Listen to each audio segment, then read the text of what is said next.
खुलुमबाय बे समाव बडोलेण्ड इंखं टेलिभिजननि स्टुडिअ आं मिथिका नार्जारि दिनै फुंबिलिनि गाहाय रादाबफ्राव दङ। भेरगावआव बीजेपी, यूपीपीएल आरो कंग्रेसनिफ्राय गासै सा 40 सोद्रोमाफ्रा बीपीएफआव हाबफैदों। सानजा सानजारि नोगोर दखरा यूपीपीओनि 3थि बोसोरनैयारि जथुम्माया थुंगेबाय। अदालगुरि जिल्ला एबसुनि रोंगौथि सायख' आनजादा खुंफुंजाबाय।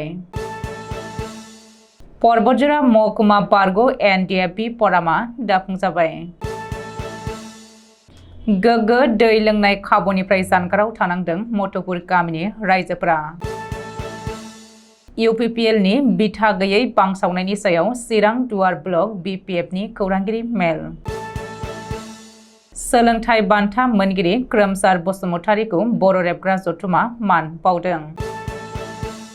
काजोलगावआव परबतजरा जिल्ला बर' समाजनि खुंगा 4थि बोसोरसालिया जथुम्मा।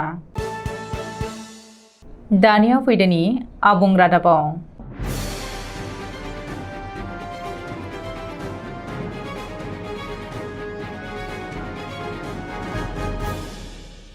बीटीआर ओनसोलनि मोनफ्रोमबो बियाबावनो आथिखालाव बीपीएफ दोलोनि गोहोखौ बांसिन नोजोराव गोग्लैदों। रबिबारखालि भेरगाव जिल्ला बीपीएफ दोलो बांगाली सेलनि बानजायनायाव मोनसे मावफुं आफादनि मेल जायो। बे मेलावनो बीजेपी, यूपीपीएल आरो कंग्रेस दोलोनिफ्राय गासै सा 40 सोद्रोमाफ्रा बीपीएफ दोलोआव जयेन जाफैयो। बे बाथ्राखौनो भेरगाव जिल्ला बीपीएफ दोलोनि आफादगिरि लोमस्राव दैमारिया खौरां बिजोंनि गेजेरजों फोरमायदों। लोगोसेनो कालेंदुवार ब्लक यूपीपीएलनि गाहाय नेहाथारि जितेन शर्माया बीपीएफ दोलोआव जयेन जाखांनायनि उनाव यूपीपीएल हान्जानि सायाव गोथौ दुखु फोरमायदों। बेनि अनगायैबो गोदानै दाजानाय भेरगाव एलओसी बीजेपी दोलोनि बुथ कमिटिनि आफादगिरि तापस देआ रबिबारखालि बीपीएफ दोलोआव जयेन जानानै खौरां बिजोंनि गेजेरजों बीटीआरनि रायजोफोरखौ बीपीएफ दोलोआनो रायजो राजानि गाहामसिन हाबा मावनाय आरो साबसिन दोलो होननानै फोरमायथिदों आरो हेफाजाब होनो खावलायदों। धेमाजि जिल्लानि सिङाव थानाय 3 नं महनपुर गामिनि गेलेग्रा फोथाराव साननैनि हाबाफारिजों गाजा गोमजायै खुंफुंजादों सानजा सानजारि नोगोर दखरा खौसेथि बर' सुबुं आफादनि 3थि बोसोरनैयारि जथुम्माया। फुंनि फिरफिलाखौ बिरहोयो सानजा सानजारि नोगोर दखरा खौसेथि बर' सुबुं आफादनि आफादगिरि राजु बसुमतारीया। फिरफिला बिरहोनाय हाबाफारिखौ मावफुंखांनायनि उनाव बर' हारिनि थाखाय जिउ बाउसोमलांनाय गेदेमा रुंसारिफोरनो बिबार बाउजेनो सानजा सानजारि नोगोर दखरा खौसेथि बर' सुबुं आफादनि लेङाइ आफादगिरि जितेन बर'आ। सानजा सानजारि नोगोर दखरा खौसेथि बर' सुबुं आफादनि 3थि 2 बोसोरारि जथुम्मायाव मोनसे गेवलां मेल हाबाफारिबो लानाय जायो। बे गेवलां मेलखौ मासि लानानै दैदेनो सानजा सानजारि नोगोर दखरा खौसेथि बर' सुबुं आफादनि आफादगिरि राजु बसुमतारीया। बे हाबाफारियावनो बाहागो लानानै रबिबारनि गेवलां मेलखौ बेखेवनानै होयो बीकेडब्लिउएसनि सीईएम मिहिनेश्वर बसुमतारीया। मख'जाथावदि रबिबारनि बे हाबाफारियाव गाहाय आलासि महरै बाहागो लायो मिरु खौसेथि बर' सुबुं आफादनि आफादगिरि मनरन्जन बसुमतारी। थांखिजानाय बुंथिगिरि महरै हाबाफारियाव बाहागो लायो धेमाजि जिल्ला दुलाराय बर' आइजो अनसाय आफादनि आफादगिरि पलेश्वरी दैमारिया। अदालगुरि जिल्ला एबसुनि बानजायनायाव खुंगा 4थि रोंगौथि सायख' आनजादखौ डिमाकुसि दखरा एबसुनि सिङाव थानाय शेखर शंकरदेव मिशन गोजौ आरो गेजेर फरायसालियाव रबिबारखालि खुंफुंजाबाय। बे रोंगौथि सायख' आनजादखौ बेखेवनानै होयो मिरु दुलाराय बर' फरायसा आफादनि सुबुं फोनांजाब नेहाथारि लहित चन्द्र बर'आ। लोगोसेनो बाहागो लादोंमोन अदालगुरि जिल्ला एबसुनि गाहाय नेहाथारि बाबुल बर', अदालगुरि जिल्ला एबसुनि बिबानगिरि आरो डिमाकुसि दखरा एबसुनि आफादगिरि नेहाथारि आरो बिबानगिरिफ्रा। रबिबारनि बे रोंगौथि सायख' आनजादखौ गासै 29 सेन्टाराव खुंफुंनाय जायो।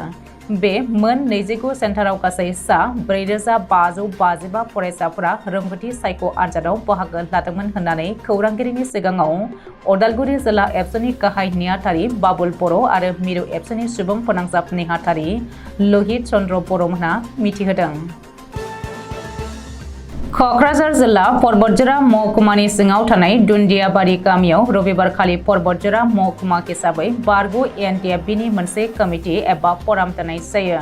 मख'नो गोनांदि मिरु कमिटिनि बारग' एनडीएफबी फरामनि गाहाय आफादगिरि सिला बसुमतारीजों लोगोसे हानजानि गोबां गुबुन गुबुन बिबानाव थानायफोरजों लोगोसे परबतजरानि गासै बारग' एनडीएफबीफोरा बाहागो लायो। गोदानै कमिटि दानायाव पर्बतजरानि आफादगिरि हिसाबै जितेन्द्र ब्रह्म आरो नेहाथारि हिसाबै मोननो हायो बापि बसुमतारिया। पर्बतजरानि गासै बारग' एनडिएफबिनि जेंना जेंसिफोरखौ मिरुजों सावरायनानै फोजोबनो हानाय बायदियै बे कमिटिखौ दानानै होनाय जादों होननानै बुंथिदों खौरांगिरिनि सिगाङाव।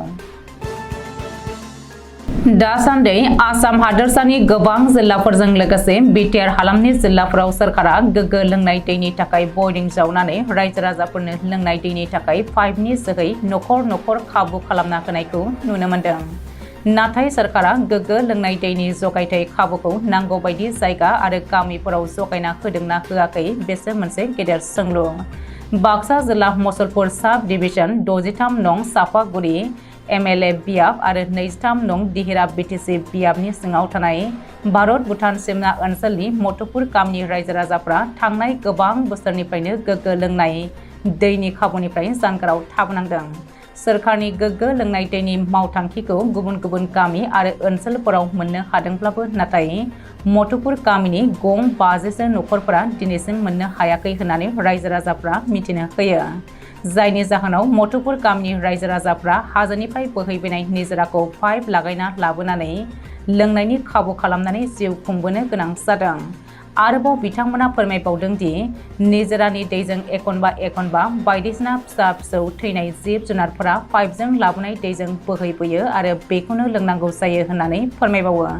जायनि जाहोनाव बायदि बेराम लोमजानाय उदै सानाय खिनाय जन्दिस मोदोम माननाय आरो गुबुन गुबुन फिसा फिसौ बेरामजों मोगा मोगि जानांनायखौबो फोरमायदों मथुपुर गामिनि रायजो राजाफ्रा। बेनिखायनो सोरखारखौ मथुपुर गामिनि रायजो राजाफ्रा थाबैनो गोग्गो लोंनाय दैनि खाबु खालामना होनो सोरखारखौ खावलायहरदों। बावैसो सिगां भारत भुटान सिमना ओनसोलाव आयेन बेरेखायै हाग्रा सिफायनानै दंफां दाननानै दंफां फालांगि खालामनाय आरो एनजिअनि सायाव अजद ओंखारनायनि सोमोन्दै खौरांगिरि मेल खुंना मिरु इउपिपिएल लाइमोन गांखंनि सोद्रोमा अमिय नार्जारिया साना हसिया बिपिएफनि दैदेनगिरि खाम्फा बरगयारिनि आखाइ दं होननानै बुंनायनि सायाव चिरां दुवार ब्लक बिपिएफआ खौरांगिरि मेल खुंदों। बिपिएफनि दैदेनगिरि खाम्फा बरगयारिनि सायाव जानला मानला अमिय नार्जारिया बुंनाय गासैबो रावफोरा नंखाय आरो जेबो बिथा गैया होननानै फोरमायदों चिरां दुवार ब्लक कमिटि बिपिएफनि दैदेनगिरिफ्रा। लोगोसेनो निमाहा बिनो आरो फोरमान होनांगौ होननानै दाबि खालामदों।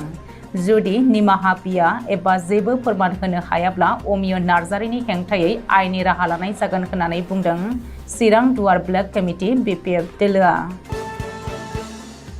बाक्सा जिल्ला बरमानि फोरोंगिरि खोरोमसार बसुमतारिनो राजस्थाननि जयपुराव थानाय हाइपिच मिडिया एन्ड प्रमोशन्स pvd.ltd आ बे बोसोराव इन्डियान एडुकेशन एवार्ड 2023 बान्था होनाय खौराङा फोसावजानायनि उनाव फोरोंगिरि थुनलाइगिरि समाजारि आफादफोरनि बिबानगिरि थामहिनबा मोजां हास्थायगिरिफ्रा गोजोननाय बावहरदों। बिब्दिनो खोरोमसार बसुमतारिखौ बिथांनि बरमायाव थानाय न'आव नुजाथि हैनानै बर' रेबग्रा जथुमनि गाहाय नेहाथारि आनन्द औवारिनि दैदेननायाव मोनसे हानजाया बरायो। बरायफैनाय हानजाया बसुमतारिनो थफ्लासे बिजाब आरो गांसे आर'नाइजों मान बावो। बर' रेबग्रा जथुमनि गाहाय नेहाथारि आनन्दराम औवारिया खोरोमसार बसुमतारिखौ इयुनाव बेबायदिनो बान्था मोनलांबाय थाथोंनि थाखाय इसोरनियाव आर'ज गाबो। मख'जाथावदि खोरोमसार बसुमतारिया बे बोसोराव सा सानजा ओनसोल थामहिनबा आसामनिफ्राय इन्डियान एडुकेशन एवार्ड 2023 खौ मोननो हानाय सासेल' सुबुं। क'क्राझार जिल्ला पर्बतजरा महकुमानि सिङाव थानाय काजिगावनि नब्लाङाव सानसेनि हाबाफारि लानानै खुंगा 4थि बोसोरसालि जथुमा पर्बतजरा जिल्ला बर' समाजनि मेल खुंफुंदों। पर्बतजरा जिल्ला बर' समाजा गोजाम आफादखौ सिफायनानै गोदान आफाद दाफिनाय जायो। बे गोदान आफादनि आफादगिरिखौ दोननाय जायो सम्राट हाज'वारि आरो नेहाथारि बिबानखौ मोननो हायो प्रेमधर ब्रह्मआ। बे आफादखौ मासि लानानै दैदेनदोंमोन पर्बतजरा जिल्ला बर' समाज आफादनि आफादगिरि जगदीश नार्जारिया। बे हाबाफारियाव मेलखौ बेखेवनानै होयो पर्बतजरा जिल्ला ब्रह्म धर्म आफादनि आफादगिरि बिश्वकुमार ब्रह्मआ। लोगोसेनो बे मेलावनो गाहाय आलासि हिसाबै नुजाथि फैनो हायो दुलाराय बर' समाजनि आफादगिरि बेनुधर बसुमतारि आरो लोगोसे लेङाइ आफादगिरि प्रदीप कुमार ब्रह्मआ। दिनै फुंबिलिनि रादाबा एसेनोसै। गोजोन्थों।